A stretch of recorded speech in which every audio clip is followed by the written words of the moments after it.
વડોદરામાં આવતીકાલે મહાશિવરાત્રી નિમિત્તે યોજાનારી શિવજીની ભવ્ય સવારી માટે પોલીસ વિભાગે વિશેષ સુરક્ષા આયોજન કર્યું છે। પોલીસ કમિશનરની અધ્યક્ષતામાં યોજાયેલી બેઠકમાં ઉચ્ચ અધિકારીઓ સાથે બંદોબસ્તની સમીક્ષા કરવામાં આવી।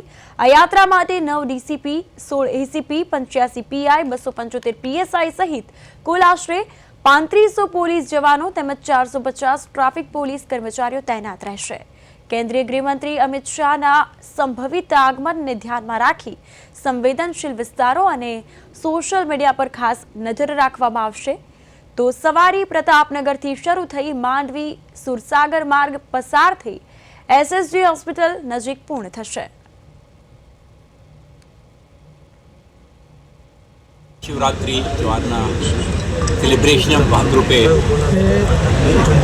शहरना 23 જેટલા મંદિરો એ ઉપરાંત શિવજી સવારી મહાનુભાવોના સુરક્ષાના પરિપ્રેક્ષમાં વડોદરા તરફથી ડિટેલ્ડ સિક્યુરિટી અરેન્જમેન્ટ ગોઠવવામાં આવે છે। છેલ્લા એક અઠવાડિયાથી આપણા જુદા જુદા પ્રકારના પ્રિપરેશન્સ રૂટની નિરીક્ષણ અને sanitization exercise, inter agency coordination, કેટલાક ઓબ્સ્ટ્રક્ટિવ સ્ટ્રક્ચર્સના રિમૂવલ અને વાઇટલ ઇન્સ્ટોલેશનના સુરક્ષા વગેરે વગેરે અંગે એક્સરસાઇઝ કરી છે।